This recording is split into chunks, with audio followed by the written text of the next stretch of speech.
Hello and welcome to the Underpowered Podcast, a gaming podcast where even if we are busy, we still find time to game. My name is Shelby Stokes, and with me today is Mr. Casey Cool. Hey! Eric Scott. What's going on? And our special guest today is a professor, writer, streamer, and theologian, Wade Langer, aka Professor Noctis. Prof Noctis. What's up, man? Hey, what's up? Thanks for joining us tonight. Yeah, my pleasure. Thanks for having me. So I found you on the internet, on Twitter, where everybody goes to have conversations. But I noticed you are in like the JRPG community. I saw you and Unileska, who I like. I've always liked her Twitch. I like her message talking. And then I noticed when you in your tweets you had mentioned teaching you to your students. I'm an educator myself. I work at in the elementary schools. Yeah. And I was like, he teaches religion and video games, and you've taught now. We got Roll Tide, right? You're teaching. Yeah, Roll Tide. That's it. Since how you said 2014, right? Before 2014, I started. I started in the weirdest way. Like I actually started in religious life, and then I adjunct instructed, and then they brought me on full time. So that was it. Okay. So, did you go through and get your degree from them, or did you end up traveling? How did you make it to not. Alabama? So, I went to I was a religion major in undergrad at Birmingham Southern College, kind of a private United Methodist school, and then I continued my religious education with a master's at Emory in Atlanta, and then I received a doctorate in Asbury.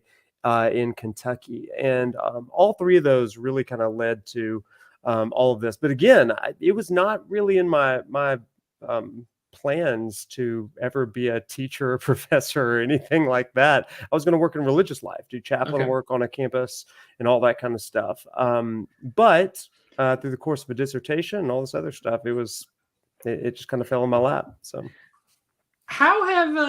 how do video games intersect with all this? Like, at what point was it always in your house? Was it something? Yeah. How'd that happen? That's a great question.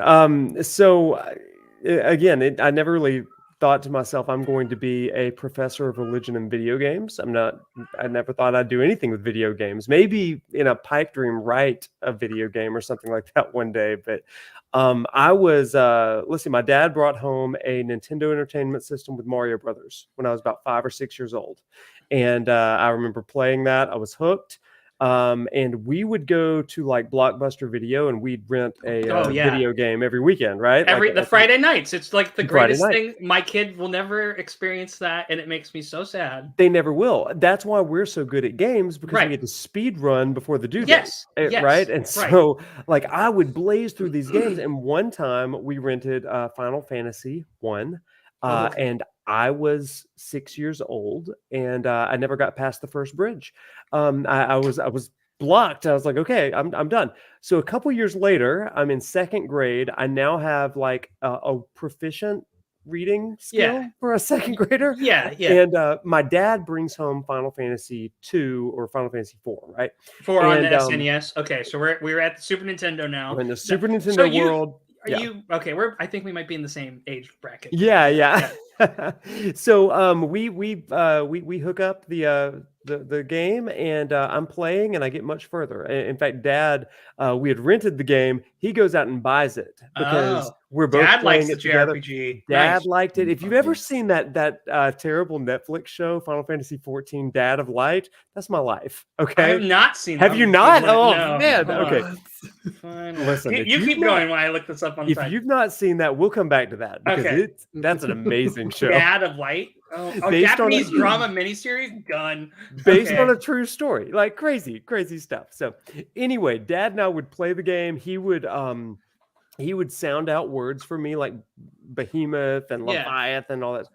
And so I was hooked on Final Fantasy from then on. Picked up a PlayStation with 7. I played through 6 and all that stuff. But 7, 8, 9, 10, all the way up. And then the first year of my doctoral program, Final Fantasy 15 is released. And I was working on a completely different dissertation at this point. That's a really important piece. Yeah, right. But I'm not getting anywhere with it because it wasn't particularly interesting. But I'm playing Final Fantasy 15, okay? Yeah. And as I'm playing, like I realize like I know the story. Like I know it because I've studied, you know, the scriptures, Christian Bible. scriptures, the Jewish scriptures. I've got a working knowledge of Mesopotamian, Babylonian religion and mythologies. cool. And I was like, I know this story. Yeah. And so I literally played Final Fantasy 15 with a PlayStation controller and a Bible in the other hand. And long story short, it became a dissertation on just started writing and cross-referencing. Can I teach the most boring part of the Judeo-Christian scriptures, which is the king stuff? Everybody knows like King David, but nobody else. Can I teach that part through this game? And the answer was yes. So I did some research, and it was pretty rad. That's awesome. So my wife went to Seattle Pacific University, which is a Christian school, Yeah. and one of the big classes there is the what's his name? Chronicles of Narnia. Lewis. C.S. Lewis, yeah. C.S. Lewis, and it's religion through Chronicles of Narnia. They do that intersect, and I always like when the teacher will take a different medium to. Like one of my favorite books. I don't know if you've read this, called The Tao of Pooh. And it's Buddhism through the eyes of Winnie the Pooh, and how like Winnie the Pooh represents the Buddha. It's great. You would probably like That's it. Rad. That's rad. I'll send you a link. And there's also a Tao of Piglet. Oh and my gosh, both really great. They're small. They're like they're toilet reads. No, that's awesome. I've never heard of that one. I've heard of similar things, but not that particular. Tao of Pooh. It's really good. It's what I talk to my 7-year-old about when he asks me about religion. I look at those kind of like low level. Got something for you. Yeah. Okay. Well, like Final Fantasy's always had a lot of, like you said, behemoth leviathans in all the old religious texts too. Yeah. Was there ever any pushback? Like, were video game? Your dad was supportive of it. It sounds like you grew up in a household that didn't hinder that from you. Were there any games that don't align with what you do, like that, or any JRPGs that you've, I guess, bounced off on because of that?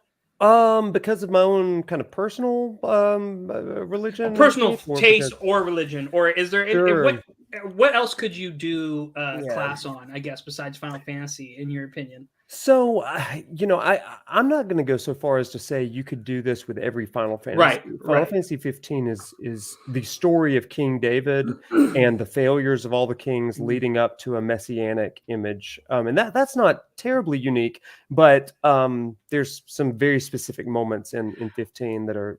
But you do have all of these religious mythologies. For example, Bahamut and the ties that you have in Babylonian, Mesopotamian imagery, and also the behemoth, which is also from the book of Job, one of the two particular beasts of chaos, alongside Leviathan. So I mean, there's a lot that can be done. For me, though, it was nothing more than kind of like a sideways glance and a wink, like say, "Hey, we're giving you a nod over there," similar to kind of some of the Norse stuff. Right, because Odin, right? Right, and Gilgamesh is in. Gilgamesh is the oldest Western epic in existence, and so that was the kind of formative work of creation and stuff that even the Jews and the Israelites took when they were captured in Babylon. So. Right. Well, because I noticed you were talking about Crisis Core, because I know Crisis Core that, and I keep going that, and you were saying there's some parallels to that too, right? What's really interesting, my one of my friends on Twitter, Schrodinger's baby seal, what a name! Like he's a Final Fantasy theorist and stuff. Go check out his stuff. Really cool. But he pointed out in the day one edition, because he got a pre-release copy of Crisis Core, there was a picture in Nibelheim of Jesus weeping over Jerusalem, which is really, really interesting. Now, they edited that out after the Getty's Images controversy. I don't know if you saw that. They edited that out, but in the original day one edition, you had Jesus weeping over Jerusalem, and that just sent all of us like, what in the world could this possibly mean?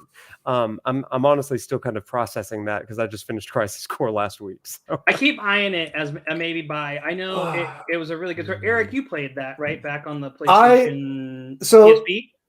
PSP, yeah, I played it on the PSP, and I think to tie in as the basically the prequel to Final Fantasy VII. If you love the story of Final Fantasy VII like I do, it's a must play. It's an absolute must play. I loved every second of playing through the story. Yeah. Just so much fun. Yeah, I love Crisis Core. Have you played the new one? I haven't. I've heard the new one's gotten improved, right? Because the biggest issue, Eric, you did not like the battling, right? You said it was a really good story, but the game mechanics. The battling was fun. Actually, the game was. I thought the game was very fun. It was just highly repetitive. The stages were repetitive. There didn't seem to. It kind of reached a point where it was like, whoa! I've got to really start playing this. Like, there was I don't know what you call it. Like you're kind of climbing, and then it's like, oh crap! Like the next level is just super high. If that makes any sense, I don't know if it does. Yeah, it does. It just the next. Yeah, sorry. No, so go ahead. I would like to try it. It's one that's always it's on my backlog. But I always kind of think. Wait, do you think you could? Do you ever try to look for more in that class? Like, because you have the Final Fantasy story. Obviously, you could not teach. Do you teach a whole semester, or is it just a unit in your class when you talk about that, or how does that work? So the class is called. So I teach a number of classes, but this particular one is. I saw your English Canterbury Tales. I was like, oh, nice. Yeah, we're diving deep this semester. They've got so much reading. But in this particular class, we do 4 weeks of intensive, everything in the Old Testament Jewish scriptures from Genesis to Malachi. 4 weeks. It's the hardest part of the class. And then after that, we go chapter by chapter through Final Fantasy 15 for the rest of the class. Okay. It is a required text for the students. The script of the game? No, the game. It's the game. They have to play it. Yeah. Well, because that's part of the research. No, I love it. I love it. Yeah. So like my whole thesis, ostensibly it's about Judeo-Christian kingship, and it's tying to this video game, but the dissertation itself, if you ever pull it up, it's boring. But like it basically doesn't talk about the game. It talks about the research that I did that said teaching humanities can be better than this. Video games. The cool thing that I kind of discovered was that when you're playing a video game, and we know this as gamers, you create a first-person memory. So when you tell the story of you playing Mario, you don't say, well, Mario ran and jumped over a cliff or whatever. You say, I did. And when your kids play, they're saying, I did. I did. And that first-person narrative is incredibly important because it speaks to a deeper thing going on in our brain. We actually remember. So when you're playing Final Fantasy 15, you're Noctis. I was in that cave. I was fighting the behemoth. I was going up against whoever. And my question was, can I tie that to these stories that people don't really care about, so that when they think in their minds, I was in that cave, you relate that to David. Oh, interesting. David's in that cave, and so you're able to recall it. The reality is it increased retention, it increased interest across every participant in my research, and it had meaningful life behavioral changes, which was really interesting. That's the point of education, right? So like, is this making them a different, better kind of human being?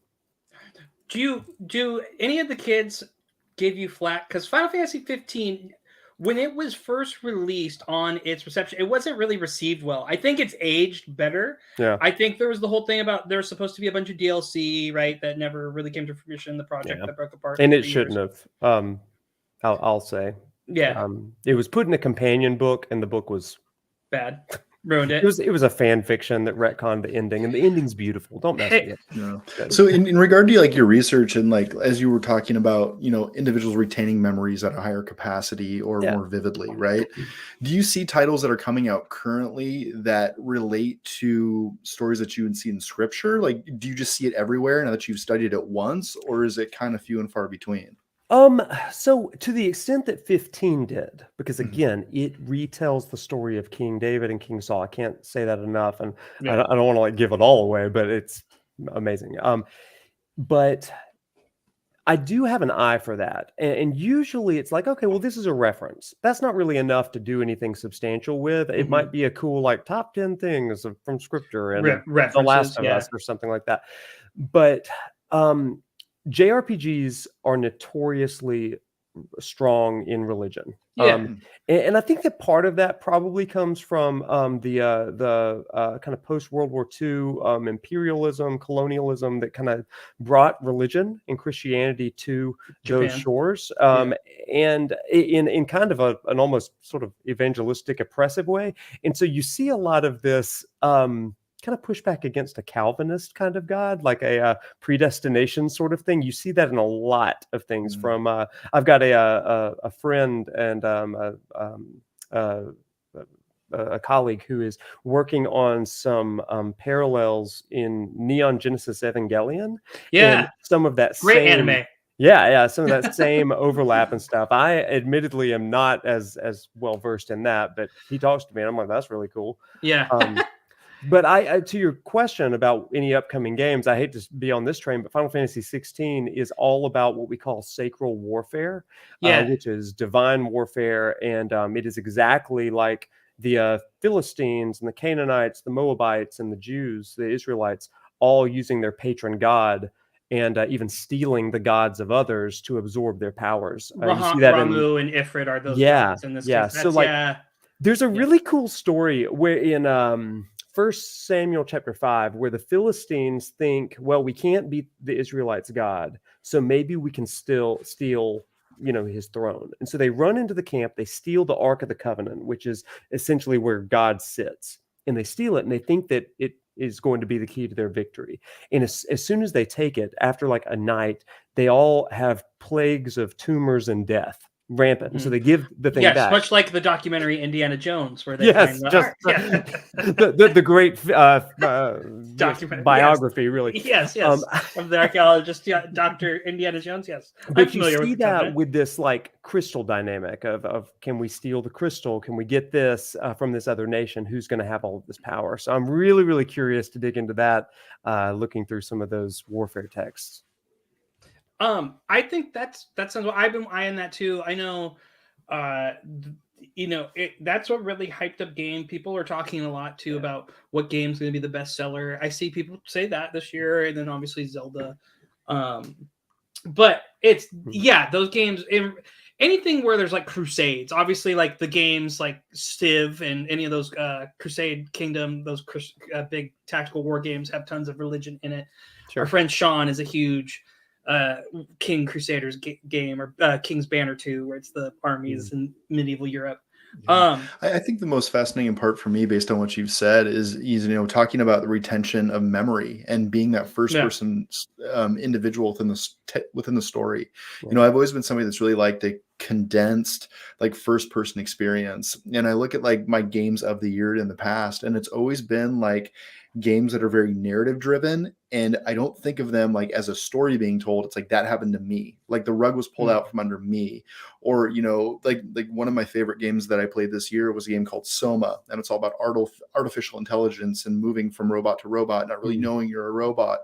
And that had such an impact on me that I don't know that it could be told in very many other mediums. So I find it very fascinating how you are finding in your studies that video games have a different application to telling the story and also allowing students of the craft to retain that tale. That's fascinating.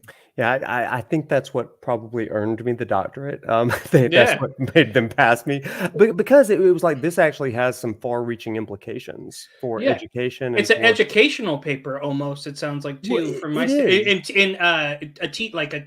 for teaching, you can use mediums. It's a great way to exercise that. Yeah, well, there's so much scholarship that, and we know this, our favorite teachers, most people, our favorite teachers were the ones where we had an experience of the class. Right. It was the funnest class, or we remember that lesson that drew us in. Yes. Games are a method that has, you usually see gaming and things like kind of tactile strategy sort of lessons. So whether it's medicine or military, especially Call of Duty, but you don't really see it in humanities. And that's where this, I think, is pretty groundbreaking.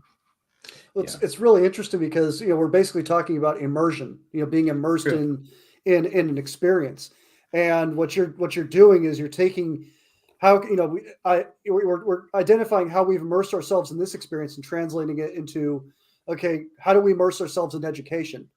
Yeah. And it just makes you think, how can you apply that in other areas? Where could you take this, do you think? Education's obviously the biggest piece, but I really do think that it's anything that somebody wants to learn more about, whether it's in the classroom or not. I mean, my example that I used when one of the dissertation committee members was interrogating me was, this could be used in a third grade classroom. Instead of talking about the pyramids, they learn a little bit. You put on VR headsets and you go to the pyramid, and they're getting this.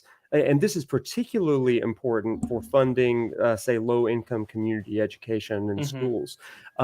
Take field trips to these places that you wouldn't ordinarily get to go, maybe in your life, and give that experience. And you really are going to see some wide-reaching things. It just makes the world and not only the community of the world, but the world of literature and history more accessible. And I think that is the key. Yeah. I'm curious. Okay, what kind of do you get? How come like kids, do they clown on the game ever in class? Or like, this game's trash, like normal Sometimes. teenage kids? Yeah, like this game's booty. What's the worst you've gotten from a kid I get in class? 3 kinds of students in my classes. I get the religious students that didn't read in the tagline that we're going to be playing Final Fantasy, and so they're like super religious. They think this is Sunday School 2.0, and they're like, I'm not allowed to play video games. Deer in the headlights. Sometimes I get that. And then I'll get the super gamers who have no interest whatsoever in religion. It's just like, I saw there was a video game. Let's do it. I was on the esports team. I'm ready. And then I've got the students that don't give a rip about either one of those things. They're just there because it's a humanities credit. Oh, okay. So, I've been there. Haven't we all? But we all like get in this class. It's only a class of maybe about 19 a semester. We capped it. That's nice. And we journey through this together. We go on this brotastic road trip with these 4 anime boys, and it's well, it's also like it's Stand By Me too, in a way, is. right? Because that's why they use the song, because it's like the movie. If you haven't seen it, Stand By Me, great classic film with Will Wheaton. And Will Wheaton is in that. Oh my god, that is where he got his start. Yes, that it is. And Will Wheaton, Joaquin Phoenix, Chris Donald, and the Corey Feldman. Yeah, Corey Feldman. Wow, that was impressive. You just rattled off the entire cast of Stand I love that movie. It's a good movie. Like, it's a really near and dear to your heart. I can tell. Well, I have really young, like, imprinted images of them finding the dead body, because I think I saw this movie when I was 10. I was like, whoa, where did this go? Yeah, that's it sounds like you were scarred at a young age from watching this movie. That's what I'm hearing. Maybe a little melancholy at most, I would say, but it was informative. Go ahead. So I've got a question. So you're introducing people to their very first Final Fantasy game. I am very often. Is this your preferred first Final Fantasy game to introduce somebody to, or if you were to introduce somebody in an ideal scenario to their first Final Fantasy game, what game is it? Now, that's a great question. I will say this. I love Final Fantasy 15. I've put more than 400 hours into this game. I absolutely love it. It's not as much as 14 to me, as far as the hours. MMO? Yeah, dude. Oh, my heart. In fact, I think I've got the Scions, the 14 shirt underneath this one, under the hoodie. But 15 wouldn't be the first one that I would do. Is the answer Final Fantasy Tactics? Because that also is heavy in religion, and it is the best one. That was my first. Tactics before was your 7? First. Oh wow! Tactics was my first. So 7 must have blown your mind when you were like, "What is this with the battling?"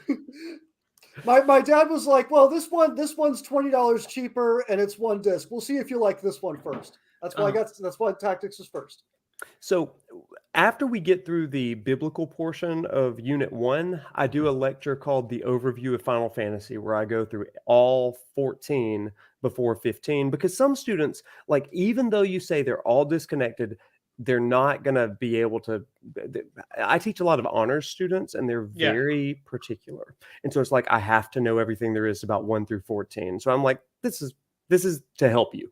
And so when we have a discussion about, what kind of games do you like, or what kind of stories do you like? And because I've played through all of these games, I'm able to say, oh, well, you should start with 6, or you should start with 7. I'm seldom going to tell somebody start with 5, or even 1, 2, or 3, particularly not 2. But I might say 9. 10 is a great one. I think the more modern technology and the voice acting is going to help a great deal. I would 7 actually Rebirth or remake now. 7 remake is probably the one that I would say go test the waters, which I know that's super divisive and stuff, because God only knows what they're doing with Rebirth and the future. Did y'all play remake? Or you? I'm making a staunch stance that I'm waiting till I can play it all. Yeah, because like the discs, I want to be able to experience it from beginning of story to end. No break, like that. Okay. When I can do that series, that's when I'm going all in. I love Final Fantasy VII. I'd be just for the fact that it's a game about Midgar, and so I'm like, that's the first disc. That's not the game in my mind, and I know it's a the game. entire series on PlayStation 7. Yeah, yes. I'll That's be playing what it in feels like. the metaverse. Sorry, go please. Go ahead. No, had y'all, Eric and Shelby, had y'all played? I'm way I've got behind the on my same Final perspective as Fantasy Casey. game. Wow. Yeah, we both, him and I have both. So Eric and I made a commitment as friends, because it's the show. We got to wait till this whole thing's finished. Like I am. Pact. It's a blood bond. I hope we all live. I love the original. I love if Final that and One Fantasy Piece VII finished for me, I'm in a good so spot. much. Yeah. I have spent so many hours on that game. I was actually thinking earlier today, man, it's been a while since I've run it back. Yeah. I don't have it on my PS. I don't have a way to play it right now. You can play it on your iPhone. No, you can play it on your iPhone. did. No, my PlayStation 2. I did reacquire that. Okay. Yeah. And I have and a it still card. runs, which is wild. Yeah. Oh, Sony products, top class. Top Yeah, class. for running forever. Well, there's a I've been going through all of the Final Fantasies on my stream over the last year, like the Pixel remasters, and just did Crisis Core in like a crazy holiday 3-day. We started and we finished the game in 3 days. It was bonkers and incredible, but it really gave me an itch to play 7. And there's a guy on Switch, right? Crisis Core. It's Crisis Core and 7, right? It's on all systems. Yeah. You've got Steam, PS, Switch, Xbox, even, which is shocking. But Nowadays. But it's put an itch in me to play 7, so I'm going to be doing that during January. A guy in the community, his name is the screen name is Suna Mods. He does a bunch of mods. He's just announced that on January 13th they're releasing a kind of a fan project that's a mod with voice acting for the original Final Fantasy. I've seen this on Twitter. Dude, it's a pretty good trailer he put out. So I'm going to probably give that a try. But it's an itch that I've been wanting to scratch lately. Like, well, I know there's like there's the mod 2 for 9 that renders the graphics to make them really sharp. And it's like, oh my God, hire these people now. Like Parker told us about that. That's interesting. The remake would be the way to go. Tactics is such a great story. I just had to get a Tactics. Yeah, Tactics is so good. Storytelling wise, it's still one of the top games for me. Like out of all those Final Fantasies, I know Shelby. What other RPGs do you blend into besides Final Fantasies? Are you a Fire Emblem guy? Right, like the Three Houses has to hit a lot of like check marks for you. It's a teacher sim. Yeah, there's definitely some religious occult stuff. I will tell you the teacher side of it. I love Fire Emblem's Three Houses. Okay. Let me first say that it's a little weird when you're the professor about to like start dating all of your not high school students. I'm like, this feels odd, but I married Catherine just out of principle for it. I liked her. I was like, all right, she's cool. She wields a sword. She's an adult. Yeah, this is okay. It was fine. It's just like, and she's yes, that's also true. It's one of those games. The whole tea party concept is just weirds me out. Like Well, it weirds me out. The Tea Party, and then like the cursor, where you like stare at them. stare at You're like, different parts just of the person. Google. I'm like, oh, Google. I don't Okay, like this. So first of all, Why are you making me do this? they make you randomly guess what the next topic of conversation is, Yeah, which drives right? me crazy. Like, That's not how You want to people talk do. about hamsters? What? And then it's like this big buff guy. I love them. You know, yeah. like completely out of nowhere. At first, I was like, "Oh yeah, you just got to stick with their personalities." Nope, you're just shooting. You're shooting in the dark. Like whatever Yeah. lands. And then, like, say you get all three of them right, then you have an opportunity to take a picture of them just staring at you. It is. It is the creepiest Yeah. thing I've seen in a video game in a very long time. It was an odd choice. It was an odd choice for sure. We're talking about it's a good, like, Shelby's playing it for the first time. Yeah, How many yeah. hours are you in, Shelby? I am 30 hours into this game, Okay. and Okay. I And you am chose only Yellow in Deer, chapter right? 9. You Yeah. went with Claude. Oh, Yeah. that was Claude. mine. That's the anime Awesome, yeah. antagonist. Blue Lions might be the most exciting story because That's what I've Disagree. It's heard. Claude. I've only It- played it- one, and the answer is okay. Claude. I only did one as well. Claude's cool. He's cool. He's kind of underhanded, but he's all right. So okay, you're 30 hours in. I don't. You know, there's like a So- sequence where they go into the future. Yeah, there's a time skip at Are you chapter at that yet? 12. No, I'm not. Okay. You know, so I looked up how long to beat, and I'm like, oh, 45 hours. I should be halfway through It's this. really about like And then I 65. hit You the are about th- half. I think I'm less than. I mean, I hear like the whole back half of the game is behind the time skip, right? So I'm like 3 chapters away from the time skip. So I'm not even there yet. But once you get the time skip, you're gonna have characters built, and if you do the things right, your crew gets. There's periods of the game if you do those off quests where you'll see character growth, and you're gonna be like, "Oh, I'm gonna use this guy. I'm gonna use this guy." Like So they get when way you stronger. say if you did things right, I did some things very, very, very wrong. I Yeah, did some things yeah. very wrong. I gave a healer a Pegasus, a flying class. That's When okay. you look at, well, no, because you go and you look at those master builds, and those two qualities don't overlap. So I'll never be able to make her a healer and put her on a flying Pegasus Yeah. at the same time. I'm gonna have to choose a lane and stick in it. Yeah, And the thing that you is want to look just, for like, is the 3 frustrating. stars. The 3 stars next to the skill. If Yeah. they have 3 stars, that means they can be a master of it. That's what you want. That's bad. If you did that. I'm That's sorry. not good for me. They can be a master, so they have to have the 3 stars to be a master. They can. There's people that can be S class and be proficient, but the people with the 3 stars is if you put the time into it, they're the best at that in the game, Oh my god! and that's how you like build them. Like Felix with the swords, he has the 3 stars around the swords. It's very clear that Felix likes swords, right? So you go sword master with him. Yeah, Claude has it, I there's think, some for writing and scenarios where bow. I'm like pushing a character in a certain direction, and then like all of a sudden I'm like, oh, 3 stars for lances. Like you are an E class on lances. Why would I put points into lances? So I painted myself into the corner a couple of ways, but I am literally rolling the enemy right now. Like it's not even Nice. fair. I'm like rolling into situations where I'm just one-shotting the majority of the enemy types right now. I think this is like 3 games slammed into one. I think that this is a battler, a tactics battler, which of course it is. It's a hardcore JRPG, like trying to set up classes and move the different attributes, skill points, and resources into the right buckets is very.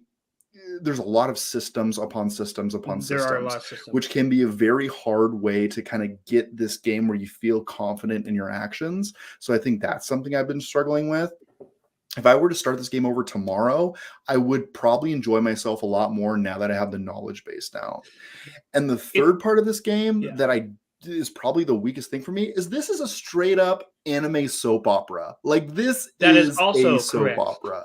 Like it is so like chibi. Ha ha ha. Oh yeah, let's have tea. And sometimes I'm just like, why are we? It's also like, having these let's have tea conversations? and annihilate all of life. Like, hold on. Like, there's some pretty heavy themes, backstabbing, the soap opera part for sure, right? Yeah. Yeah. So I really like Mariana, the blue-haired gal that heals. The healer. She's good She's on. Is she the one awesome. you tried to give a Pegasus to? Yes. Yeah. She's good. That'll build out. She has 3 stars. That's good. It just takes time. You wanted to do that. Yeah, well, okay, I hope so. I hope so. Fingers crossed. I mean, we'll see how it goes. So her and Claude are doing their thing in the horses, right? So they're gonna fall in love. Don't worry about it. My other second favorite character is like portrayed as like the young one, the little girl, and I'm like, great. Well, if Marianne's with Oh, the one Claude, with the I white gotta hair? choose my second favorite. Now I gotta be the creeper that hangs out with the teenager. Like what? Her story's cool for that. You find some stuff about her. She's the best dark mage or black mage in Final Fantasy terms. For Claude, you want to teach him flying skills. You want to get him on a dragon fast. Well, right now I have him. He's really good with a bow. Yeah, and that's just wiping key. people. Key. Next, go to the Yeah. dragon, and you'll thank me. So I should have him on flying. So Mhm. maybe that was the right move. I Mhm. don't know. I switched him over to riding because to get to the advanced class, I need him to ride. Oh, you do have to do that sometimes. You have to have a certain Have you played Wade, right? You've played, and you're a golden I deer. was a golden deer, and I'll tell you, Mariana perma died for me. Oh, so you played she hardcore. Oh did. no. She was the first to go, unfortunately, because was I the also first. put her on a Pegasus, and she never came back. It So was- wait, you play and you won't read. You'll let a character die. You go like the original. it's my canon. It's the same I way love it. that I love it's the it. same way I'm not going to go back and play the blue, whatever they were, because like okay. I made my choice. I've lived my life. So so I know permadeath is a part of this game. Did they Yes. write different scripts like in the scenario that one of the characters fell out and then they're going to a group chat and they just that the dialogue moves. Yeah, they have to account for that when certain characters die.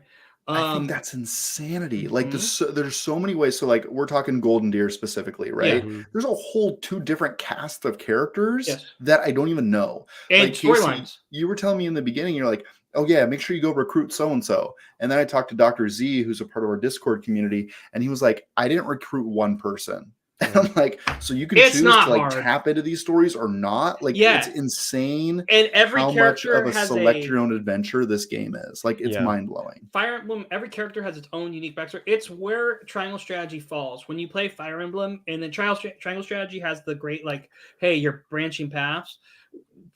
If the next entry of Triangle Strategy, they need to look at what they do for character in Fire Emblem and hit that, because they have your choices are impactful in Triangle Strategy, but you have three really unique narratives that do overlay after the time skip, and then and it's you're playing the character. It's D&D too, it's a character piece. I mean, like if I were to go, I'm 30 hours in, right? And I've learned a lot. I think if you're approaching this for the first time, I wouldn't stick with the animations. I watched animations way I turn longer those than off. I should have.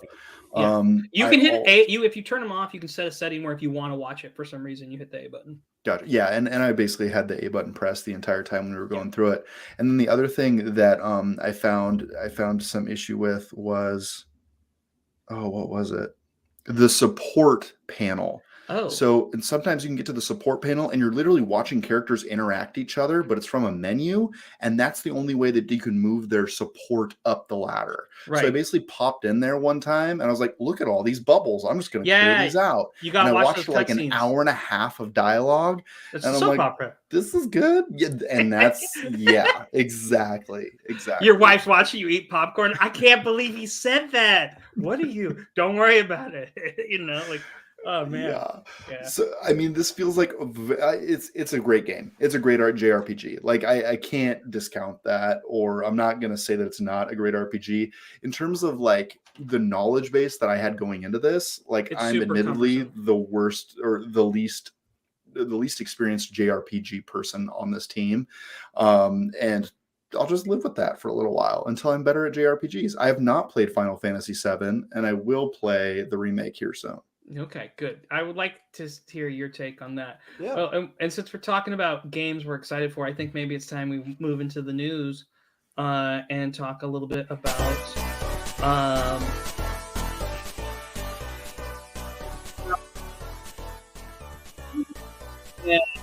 Hey, before we did our Game of the Year podcast, our games we love recently, and we did our all personal games we're most excited for. Wade, what are you super excited for coming in 2023 besides 16? Right, heard that. Is there anything else on your radar? I'm really excited for Tears of the Kingdom. That's Really the right excited answer. for that. So But you know what? Like, there's two that one is like, of course you are. Octopath Traveler 2. Yes. I love Octopath Traveler 1. Like one of the most brutal turn-based RPGs I've ever played in my life. But it went all the way to that secret final boss, and I was driving. I was 3 hours away for New Year's this weekend, and I listened to the entire Octopath Traveler soundtrack the whole way. Those battle themes. I've been telling these two for years that it is the best soundtrack in the last 10, 15 years for JRPG. Eric and I play D&D like twice a month, and I sneak in the music all the time. He's like, oh, that's a good song. I'm like, it's from Octopath. I always will tell him if it's from Octopath. So good. Thank you. Hands down. So I'm super excited for that. And then honestly, I'm really excited for Starfield. I am like, I literally read before I came on here that it is reconfirmed for the first half of 2023, and I was like, okay, let's go. We were talking about that as you came in. Funny because I just did that too. Yeah, and then so when we said first half, I said, okay, July, right? Because you got what's the half? They're not. I don't want to be that guy, but I'll say it now. I think it gets pushed back to November. Oh, I 100% think it gets pushed back. Yeah, I think we do get it this year, but I think they wait till Christmas. Push. Just make it worth the wait. Just make it worth the wait. That's what I'm saying. That trailer that they put out, I guess at the E3 or what Summer Games Fest. It was Jeff Keighley's E3. Yeah, Jeff Keighley's E3. It was so good. Like everything they were saying about this game, I was like, I'm in. Let's freaking go. I'm with you. So when I look through this list too, Octopath is big for me. So like we were talking about the music, I have, you talk about memories with games too. My daughter was born when Octopath came out, and so many nights were me holding her, playing, like when I'm feeding her, letting my wife sleep. So I 100%ed that game, but I did it. It's my daughter's first video game too. Oh, that's meaningful. It is, and it just there's all this good thing. But that's my most like anticipated game. I did not know they're making a new Assassin's Creed, and I've actually really liked what they're doing in the Assassin's Creed universe. Yeah, it is. Yeah, they're not stealth games anymore, right? It's now just like, let's go. Well, I think that's part of the intrigue for me and Assassin's Creed Mirage specifically is because if you look at Valhalla, which was released in 2020, mind you, fall of 2020. So for Assassin's Creed to take 2.5 years off, like that hasn't happened in a hot minute, y'all. Yeah, hopefully it's been in the oven long enough to come out as a really, really good experience. But I mean, to your previous comment, like, will this have stealth mechanics? Are they going to go back to that? Because I know that was a lot of not the complaint, but there was some discourse online about, hey, this used to be a stealth game, and now you're literally running up as a barbarian, and it's like impossible to stealth this situation out. So I'm really excited to see this one come out. Okay. I think that one. Eric, are you played Assassin's Creed? I played one. I don't remember which one it was. I didn't like it. Okay. I did see Armored Core though. Armored Core 6. Armored Core 6. People are really hyped about that. Yeah. I only played the original on the PlayStation. I wore that PlayStation out. I'm telling you, I wore that thing out. Armored Core was great. Never played another one, but I just want the robots to move a little more fluid, but but it's real. It's real. Well, the mech games are always fun. Armored Core looks. I mean, JRPG, Xenogears. I got to beat that game someday. But yeah, the mech thing is always cool. Maybe it's Power Rangers. Maybe it's Power Rangers. It is Power Rangers. Baldur's Gate interests me for the D&D. The Dead Cells return to Castlevania, so this is an interesting mashup. Dead Cells, I do like a roguelike, and I do love a Metroidvania. I think I'm gonna check that one out. Diablo 4. Diablo 4, I cannot wait for. Yeah. So as a man of scripture, I was going to ask you, like, do people at church ever freak out when you talk about this? Yeah. Right. Or like, if you talk about Pokemon, right, and evolution gets brought up, there's probably like, Okay. Sorry. I'm sorry. You cannot comment. You can be like, you slay demons. It's one of those things that's like doing the Lord's work. Right? I remember I grew up in the 80s when there was the whole like zeitgeist against Dungeons and Dragons And Magic the Gathering, all that, Magic, right? and then video games kind of picked up on that. And Mhm. I don't really see that same sense. Of course, I work in religious life at a university, and so People a little more open. my clientele isn't necessarily that picky about that sort of thing. Gotcha. But of course, I mean, they grew up with Pokemon, and evolution is kind of a foregone conclusion. So Okay. just Right. not a conflict there. They're good. All right. I was just curious, like with your counterparts, if you ever get poo-pooed looks, it's always got to be weird, right? And you're in the South, and I know there's some That's true. strong beliefs there too. And we're up in the Pacific Northwest, which is a pretty liberal area. So I had to ask how that, because Diablo's an awesome game, and so I'm curious, like Eric, you ever have to spend to be like, I'm doing God's work. We're killing Satan. Like this is a right message. You're Well, killing same thing with demons. Doom, right? Right. Punching You not. can literally play a crusader and kill demons. Yeah.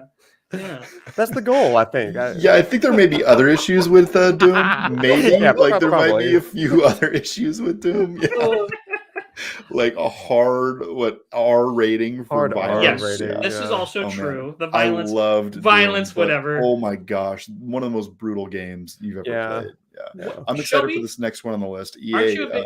Oh, I was go getting really ahead. quick. Were you a Diablo guy?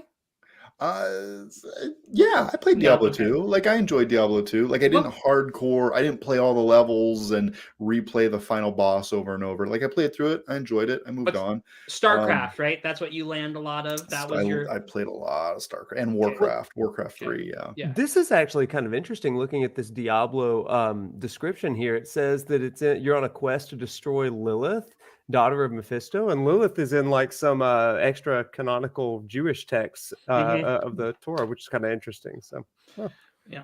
That's Sounds like I you may like be that. setting What up your the next Torah? course with this is, game. next course over here. the Torah is just the Old Testament, isn't it? Right? It's the first 5 books. Yeah. Of Genesis through Deuteronomy. Yeah. I'm excited to see this new golf game. We need a new golf game. I don't like that there's not a club. call it Tiger Woods Golf. Let's bring it back. They brought Madden back on the cover. Let's bring Tiger Woods back. So I don't know if we PGA mentioned Tour this game. cast or not, but I recently went on vacation and I paid way too much to play a course in Hawaii Yeah, that's that worth it. is on the national tour, and it makes me want to play golf video games. Mm.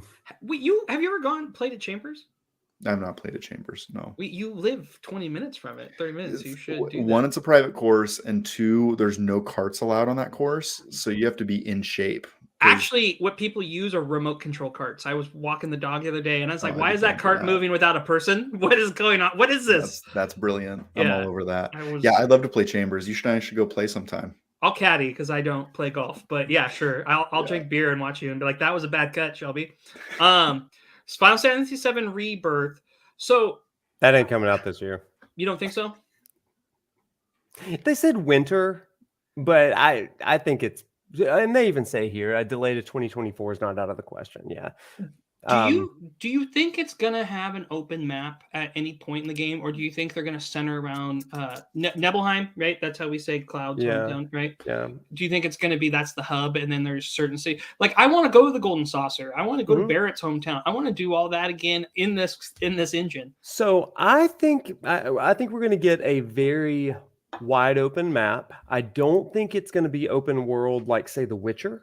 Okay. But I do think it will be as broad as some of the later expansions of, say, Final Fantasy XIV. Very, very broad, wide things. We're going to get chocobos. We're going to be running in fields on those, outrun the Midgar Zalem. The bigger question with Rebirth that is tossed around is where will it end? Where will it end? And they're doing 3 games. The first one, you got out of Midgar, barely. And they've got a lot of game left. But so, and I don't really know the first game at all. Mhm. So did it feel like it was a breaking point when you got out of Midgard the first time through, when this game originally came out in what, 90s?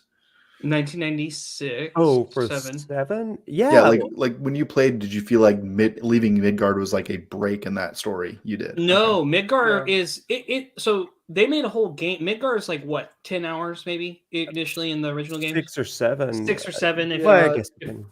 yeah, and they made a 60-hour game of just that, Shelby. Yeah. It like you're not when you leave Midgar, it's still disc 1, right? Yeah, I mean, you're You're First early. disc is like 25 hours. Yeah, Midgar, you are on rails during Midgar. You Mhm. leave Midgar and you are all of a sudden just, oh my god, this whole world. Yeah. And You you're get the still world map, right? It's the world You're map. still on rails, but it's the game opens up big time after Midgar. I'm just curious. A I lot. want to see Vincent. I want to see Sid. I want, I want to get all the And I characters. think that's kind of what we see here in this very, very brief picture. I mean, I think that they're showing us, and then also the developer interviews that they've had, like Kitase and Nomura have both said they've taken a lot from things like Horizon, even a little bit from Elden Ring. Just seeing all of this wide Hopefully open. more space. Elden Ring than Horizon. Yeah, They'll come out before, every time a great game comes out. I mean, agree, but I do think that we're going to see a much broader, wide open game. I also think. And this is a huge undertaking, especially for you, Casey and Eric, knowing the original story. I think that we're going to make it all the way to the crater. I think we're going to make it all the way to the crater, not the end crater, but the first time you go to the crater. Yeah. And then yes, I could see that in this next game. I think it's all going all the way there. Because they've said it's a trilogy, right? They've committed that there's only going to be 3 games. So every time I hear that, I'm like, okay. How are you going to do that? Yeah, I think I need to play the remake this year because I know myself, and if I try to go in after all these are completed and it's a 300-hour game, there's no way I'm ever going to finish that. So I think I really need to take on remake sometime this year. Yeah. Final Fantasy VII Rebirth. It makes me almost wonder if it's when Cloud maybe they end it as your Cloud coming out of the Mako trance. Maybe. There's I so don't much in speculate. remake, bro. I'm like, oh man, there's so much to do. Yeah, you could end it in there's so many points you could just 3 games. Why only 3 games? Here's what they're gonna do. They're good. Like Yuffie was the DLC, right? Or Yuffie. Yeah, Yuffie. Yuffie was the DLC, and then Vincent is gonna be DLC probably too, right? They're gonna keep doing that, and then everybody that was the main character gets them in the main storyline. Because if you did not know, in the original plays, Shelby, 2 of the characters were hidden, so you could play the game and not get them. Right. Gotcha. This one, speaking of Fire Emblem, and Final Fantasy 16, we talked a lot about that today. Definitely interested in that. Fire Emblem Engage. I'm interested in this, but it comes out a month before Octopath Traveler 2, so I'm gonna hold and see how it's received. And also, who's thirsty for more Fire Emblem? That game's like 50,000 hours long. I am, dude. Because you got Fire Emblem 3, I'm like, you know what? I'm gonna go get the DLC, the side quest, the Silver Wolf stuff, and it sucks because it takes you have to be this class, or you can switch it to this. You're totally on rails. Like it's not as open. And you can't. And actually, the battles are super hard because you can't. I'm like, this isn't how I build this character out. Now, is Engage an expansion or is it a Engage is a standalone game, and the whole concept is you wear. What'd you call it to me? You called it something else in chat. Fire Emblem, not Engage. It was semi-inappropriate but super funny. And I can't remember it. And I'm trying. It's like, why can't I get it? Yeah, I can't think of it either. You have rings, and the rings give you powers of previous lords, because the lords are the stronger classes. So if you get the ring of Marth will come in, or this character gets Marth's abilities, and there's a story there. It looks really pretty. I'm not 100% sold yet because of Octopath 2.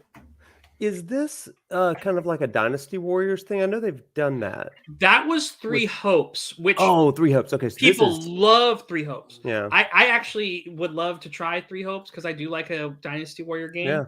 But 3 Hopes, you could develop the characters. You could put stats in them. They made it actually very JRPG-like. Now, my big question is, will my dead characters be dead in this game? Yes, the way you play, yeah, man, they're dead. It's your kid. It's your story. You have to kill them again. Like kill them again. Feel the pain. Mariana, not again. Yeah, like, oh, Mariana, I can let you live through this person. Get off the Pegasus. I mean, like, no, there's like, so they have auto battling in that game, and I turned on auto battling for the first time, and they just ran like a healer right into a horde of enemies. I'm like, get out of here. What are you doing right now?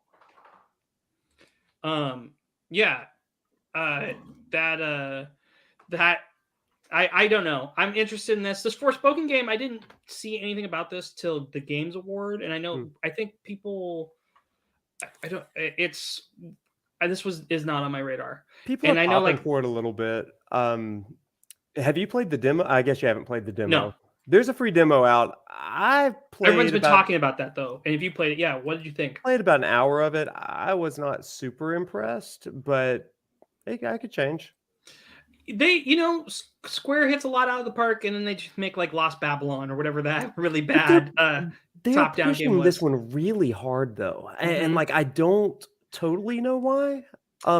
It uses the same engine as Final Fantasy 15, which it's serviceable, but I It don't looks know. pretty. They're making it a thing, and it's not going to be a thing. Yeah. Forza Motorsport for the gearheads out there. Eric, I know you're Eric, Need for Speed or Forza? Have you played a Forza?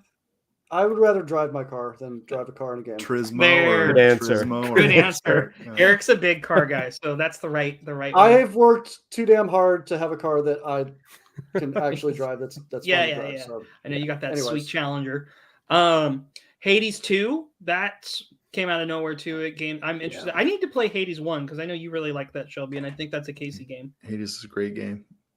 This one my wife's asking me about, Hogwarts Legacy. She goes, there's a Harry Potter game. She like came up to me like I was reading. She's like, did you know there's a Harry Potter game coming? I go, This Hogwarts game has so much potential that it scares me a little bit. Like I'm Yeah. trying not to get my hopes up too high. Well, it's really dark too. Like it's about murdering a bit in like the dark part. People forget like after book 4, Harry Potter gets pretty dark, right? It's pretty grim. I know people really hate J.K. Rowling too, so that causes some controversy. But I mean, like the world of Harry Potter is Harry author Potter. aside, like she has painted a world and captivated a lot of young adults Right. in our generation. Right. And I think that thing is going to sell like hotcakes, and get ready for that to be a series, because whether it's Yeah. good or bad, i.e. Pokemon, people are going to buy the heck out of it. Yeah, and they'll love it. Or Cyberpunk, any CD Projekt Red. Yeah, my aunt bought a PS5 just for Hogwarts Legacy. Nice. Never played a game in her Really? life. I love the commit. Yeah, How old I are love you? it. I uh, love it. 65. Love it. First video game. Yeah. I'm First gonna one. live. Love it. Good Harry for Potter her. Yes, did it. good for her, dude. She needs He's to gonna be stream. tearing She it needs up to on stream, and we need to multiplayer. make her a star. Oh, And I'm co-streaming with her. That's there you beautiful. go. Wait. So, what house do you think you'll be?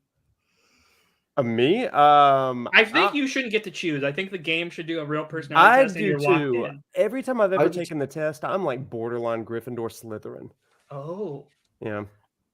I'm big Hufflepuff energy guy Yeah. right here. I'm okay with that. Eric gives me Ravenclaw. Shelby gives No, me I'm Ravenclaw. Slytherin, bro. No, you do have the snake back there. That is true. I have 2 snakes in my room. What are you talking about? That's right. That's right. And I've got Yeah, a you're gecko right. that's been hanging out on the tank all show. Oh yeah, you are the lizard man. I don't Yes. think Hollow Knight Silk Song comes out this year. Mm, I disagree. It has to Wow. come out this year. Yeah. It it's has got to. It's I been mean, they've been development saying for that so since long. 2017, 19, years. right? Here's what I like. It's a DLC concept. They're like, hey, this is really good. Let's make it its own game. So I don't know if you've been following, like Golf Story had Sports Story release, and Sports Yeah. Story fell flat on its face, super buggy. There was a secret dev room in the game where the devs wrote, like, they did a script like, we were pushed too hard and we're too overzealous for this project. I don't think Silk Song will fall into that, but I don't know. I It's love been- me some Hollow Knight. It's been in development too long. Like Too long. it's got to come out this year, in my opinion. I think they're going to run out of runway. I would Yeah. imagine. Hyenas. I didn't know what this was until we read this article. This excites me a little bit. Looks like Okay. space shooting, pew pew Yeah, pew. 0G space shooting. I've been playing a little bit of Hardship Space Breaker or whatever. Okay. And it's 0G for days. I could Yeah. take more of it. I mean, this Life of P is That it's Pinocchio, right? But with Dark it's Souls, Bloodborne meets Pinocchio. Yeah, I that's love what- it. Have you seen the new Pinocchio on Netflix? That No. who's the crazy movie maker? He made the Labyrinth and Oh, El Toro. Yeah, he made the new Pinocchio. Yeah. My wife watched with my son. She's like, "It's all about Nazis." I was like, "What?" When she told me that, like, it's Whoa. super intense, but it's really good from what I've heard. It's getting a lot of accolade. I was I like, don't- just go show them their old racist one on Disney Plus. What are you talking about? Like, Konami effect. I'm not a big fan of Pinocchio, but I'm a big fan of Bloodborne. So yeah, this could sell me. The Pinocchio thing is whatever to me. I like Pinocchio and Shrek. That's how Pinocchio should be. Yeah. I think that's the greatest telling of it. This Like a Dragon Ishin looks rad. Shelby, I know you're a Like a Dragon fan now since you played that for JRPG July. First one's very good. Yeah. Yeah. Marvel Spider-Man 2. Yes, please. I forgot Yes. that's coming out next year. Yeah. I want it to be long though. I've heard they're just a bit too short. Like, Miles Morales was too short. I think Marvel Spider-Man was a little too long. Actually, it was a little too samey. Okay. So I hope they hit the right spot here. But they have Miles Morales, they have the main Peter Parker, and they're bringing in Venom on this title. Venom, I love me some Venom. There should be some good storytelling there. And that's what Shelby, Insomniac does. Where does Spider-Man rank in your hero list? And you're like, is he top 5, top 3? You don't have to give me the number. I know Hawkeye's number 1. Hawkeye's number 1 all day, man. Hawkeye's the best. Top 5. This guy. Spider-Man's up there. Spider-Man's up there. I think that any superhero that can have as much exposure as Spider-Man and still attract an audience is a very strong hero. It may be the number 1 with a bullet in terms of compelling superheroes. I hope they launch it at the same time as the new Spider-Verse. That would be great. And then we're just Spider-Man out. That Spider-Verse I'm very excited for too. Out of curiosity, who is your favorite Spider-Man actor? Like who? I mean, I think like Tom Holland's a great test. Spider-Man. I think he encompasses a young Spider-Man. But I love me some Tobey Maguire, dude. Spider-Man 2, that's my guy. Like that's my Spider-Man. Yeah. Yeah, I'd probably say Holland, and then like after the most recent movie, I retroactively like Andrew Garfield more than I did. Yeah, I think that happened to everybody though. No one liked it, and they're like, actually, he's pretty good. And these movies needed a third, right? No, it needed an editor. Like that's Amazing Spider-Man 2 script was garbage. And if you go back and rewatch it, the end resolution is just so hollow and empty. We're getting way off topic here, but no, it works. Andrew Garfield is up there. Like he would be a close second for me. I think he might be my favorite. I really do. Really? Garfield? And I remember like seeing that one in the theaters and being like, Andrew Garfield, you are my Peter Parker and Spider-Man. Yeah. Even though he's like this emo skateboard. Eric, who's your Spider-Man? I don't really care. Eric's like Spider-Man's whatever. I'll tell you who Eric's Spider-Man is. It's Nicolas Cage. Yes. Pick one. They're all good. They're all good. Spider-Man Noir, right? Spider Noir. Octopath 2. This game, very happy. I'm doing a let's play on our YouTube channel for it. I still don't know which character I'm going to pick. I'm between the merchant and the scholar this time. Who did you pick? Wade? For the first one, Theory and the Thief. Oh, wow. Did you know? I hate to admit. I know. Let's go. I love this game. I did not realize that the names of the characters spelled out Octopath. Yeah, they do it in this one too. I have a doctorate. I had no idea. Are you freaking kidding me? Yeah. And so that's like their thing right now where they do that. So the new they are doing it in this one too? Yeah, you can hold on. Let me show you right now. I didn't know if they were going to like spell out Traveler or something. That would be, I think I was like, what if they made the bad guys the Traveler? See? That was what I was lame like that, please. Yeah. That. No, they've when you look at the character, they're really nice website. The Japanese website's really great. But if you look at the characters' names, I haven't been on this website. HAPOCOTT. They put it out of order to throw you off, confuse us. This game. And some of them have last names now. I was an Alphen guy. I like the Alphen. Alphen was great. Best healer ever. Hey, who's the worst? Your least favorite? Worst story or worst character? Like that's two. There's two thrown there, right? Worst character. Who did I use the least? See, for me, Cyrus is not the worst, but because he has insight, it's not as good as Alphen's like go and talk. Mm-hmm. The worst character, I don't want to say Primrose has the best story, but her character's like meh. Okay. I think and Tressa can be good too. It's probably Ulbrich, to be honest with you. Really? Haunted can do everything he does, and it's cooler because it's got a Pokemon mechanic. Oh, I see. I didn't like Haunted. Haunted was the bottom of my tier. Oh, man. Her story is great with the going and finding her master. That's the other thing too. The stories balance out like how good They a do. character is. Cyrus probably has maybe the best story. Alphen's story is really good. God, I'm excited. I kind of just want to replay 1. Like now that we're talking about it, as soon as we get enjoy off that here. 150 hours. Yes, to yes. replay it. I will. As long as I get that golden axe. This Paul world, someone told me it's Pokemon with guns. And Yeah, that's what this- everyone keeps talking about. This is That's what weird. it says in that Pokemon with a write-up. gun. Yeah, right here for everybody looking or There it watching is. with us. I'll watch this closely. Eric, I think maybe this is the game for you. Pokemon Maybe. shooter. Pikmin 4, I don't think this comes out this year. But Oh. maybe. I'm not No a Pikmin way. guy. I'm not Not- either. Not too much into it. Planet of Lana looks cool. Redfall, Remnant. Obviously, Zelda's going to be the last big one. And then a Resident Evil 4 remake. That was great. Yeah, I mean, before we Ooh. blow past Redfall and Remnant, I think those are good like co-op games. Are they? And if they continue to release on like a Game Pass situation like Remnant 1, like it could be a pretty strong Dark addition Soul with to the guns. series. Okay, this Yeah. looks cool. The first one was a little clunky. It needed more time. It needed more time in development. I think Gotcha. this one will probably be a better showing. The graphics look Mhm. like a huge improvement from the first one. Resident Evil 4 remake. I would like to see you play that. RoboCop, always cool. Sons of Forest. This looks like Valheim, but not. I know it's interesting and Jedi Survivor. I know Yeah. all the Star Wars That's nerds. my most anticipated. I am excited. No. Yeah.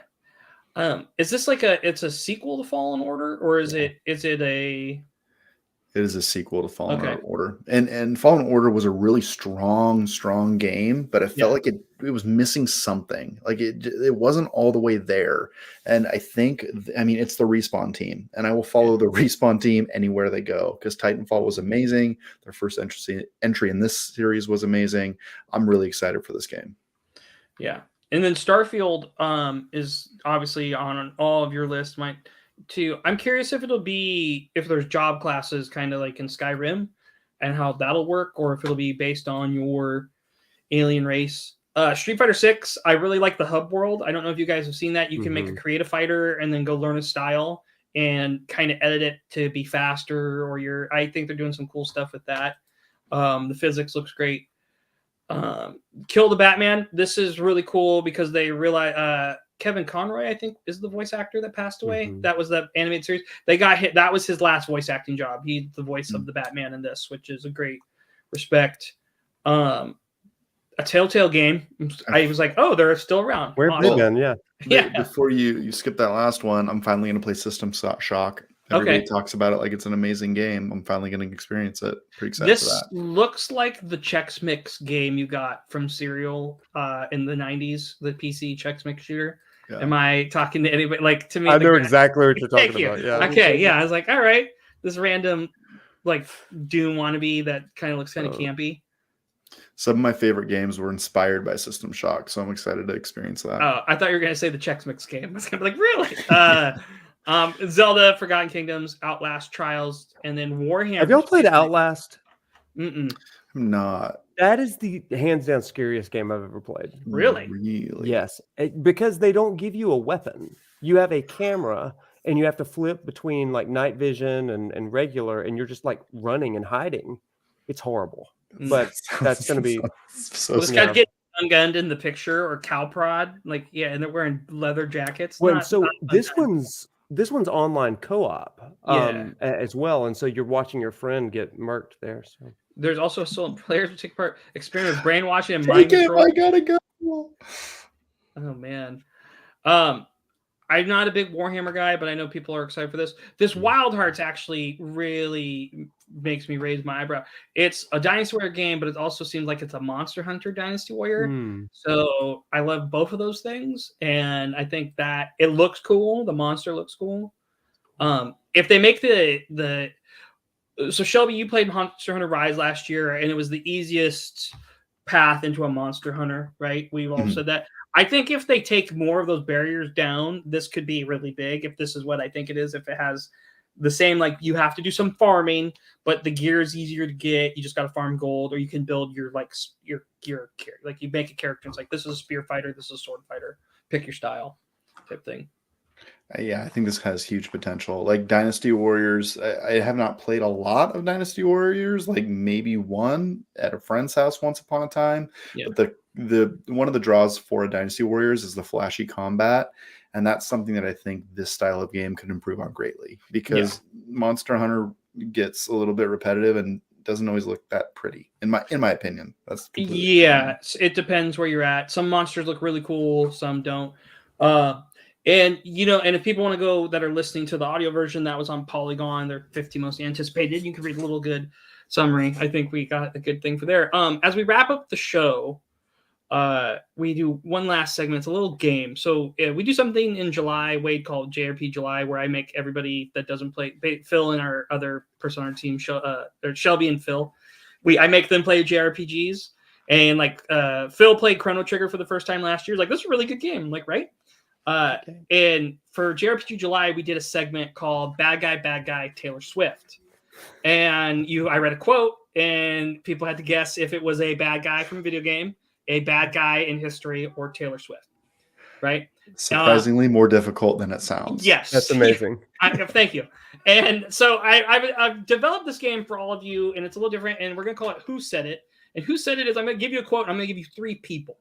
And you have to place the person to the quote, okay? And so here is the first quote. Or do you want to hear the people first or the quote first? People first. Okay. John Mayer, Sora from Kingdom Hearts, Maya Angelou.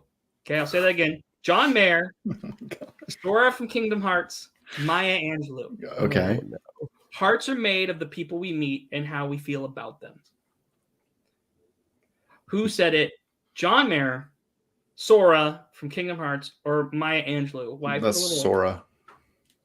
I think it's Maya. I'm gonna go with Maya Angelou. You're gonna go with Maya Angelou, and Shelby, you're saying Sora? It's Sora for sure. It is Sora. Oh no! I love this game. It's Real talk, Casey. I hate Kingdom Hearts. You should. That is completely justifiable. I know that I love Final Fantasy, but it bastardizes everything I love about Disney and Final Fantasy. And I can't do it. That's the right thing to say. I don't. You're not wrong. Hold on. Can you give me the quote one more time? Yeah. I thought I picked 3 people pretty well that would say this when I found it. Hearts are made of the people we meet and how we feel. Hearts are made of the people we meet. Yeah, that's totally Sora. Totally. Yeah, it's Eric throwing the pin at the cat. Get out of here. So it's driving me crazy. Is she in heat? Yeah. Yeah. Now, okay, the next one. You want the people or you want the quote? People. Okay. Delita from Final Fantasy Tactics. Okay. Then we have Michael Jordan, or the final one, Gorbachev, the old Russian leader, the birthmark. Okay. Don't blame us. Blame yourself or God. Delita. Gorbachev. It was actually Gorbachev. No, it was Delita. Yeah. No, I use that quote all the time. It's such a good one. It's a song one. Don't blame us. Blame yourself for God. Blame yourself for God. Okay. The next one. You want the people? Either way. That seems to be the fun ones. Okay. George R.R. Martin, Taylor Swift, and I had to get a bad guy in there, Joseph Stalin. Okay. The writer is the engineer of the human soul. Is that Taylor Swift, Joseph Stalin, or George R.R. Martin? No Googling. Hands in the air once you surrender, Cobra. I know that's not normal for an Alabama fan. That's J.R.R. Tolkien. Wait. George R.R. Martin. Is it Martin or Tolkien? Yeah, Tolkien is Lord of the Rings. I think Martin has a huge ego, and that's totally something he would say about himself. That's like a way. Tolkien's greatest quote is, "I wrote the English dictionary. Don't tell me what this word means." Tolkien's. Okay, so yours is Martin. Wade. I'm Martin. I think he should spend less time making quotes and more time writing. Yeah. Mm-hmm. Eric. Just make it 3 for Martin. That was Joseph Stalin actually said that. That was Taylor Joseph Stalin. No, it was Joseph Stalin. See, I would expect him to say, like, writers are the evil. Like, no propaganda. He wants that, right? Like, well, yeah, but only listen to the state, right? Exactly. That writes the stuff. The writers that engineer it. Okay. Wow. I'll need to find the context of that quote. Yeah. Sometimes I don't know if you want to, but maybe. No, not on my campus Wi-Fi. Yeah. You've been reading a lot about socialist and communist Russia. It was for a game. Okay, this one. Mario, Chris Pratt, or Little John. What? The quote is, "Let's go." Little John. All the above? That is correct. Yeah. That's all of them. That is correct. All right. I really ended on that note. Sorry. I thought I was being funny on that. Let's go. I was like, because he says it in the Mario movie now, right? Well, I was overthinking it. I was like, let's go. Right. Little John's the right answer too. They're all right. I'm just envisioning that animated Mario being like, let's go. Yeah. That'd be a great edit for that when he's on the golf Mario Kart. Well, Wade, thank you for joining us tonight. It was a great time. Is there anything? Where can people find you? Yeah, you can find me on Twitter, Twitch, Instagram at Prof Noctis, and also you can find my work over at the-pixels.com. I'm the editor-in-chief over there. It's a video game website where we do elemental video game critiques and all that kind of stuff. So pixels and stuff. So that's it. Well, it was a real pleasure, and you can find Wade in the information below. If you're watching this on YouTube, if you're listening to this, you can find that and click the links there. Oh, and at the University of Alabama, Roll Tide. Roll Tide. There it is. Roll Tide. I was hoping to get the. How sad are you that you're not in the playoffs? I know. Number 5 in the nation, number 1 in our hearts. This is what we call a building year, y'all. So I mean, you've won so many national championships, and you're still a great team. And next year, is it the next year the playoffs expand? They're going to go more. Or in like 2 years. We may have one more year. Yeah. But yeah, and then Alabama will always be in the playoffs. Yes. Yeah. There's the 4 playoff system's done, right? It was always a setup to make the playoffs bigger.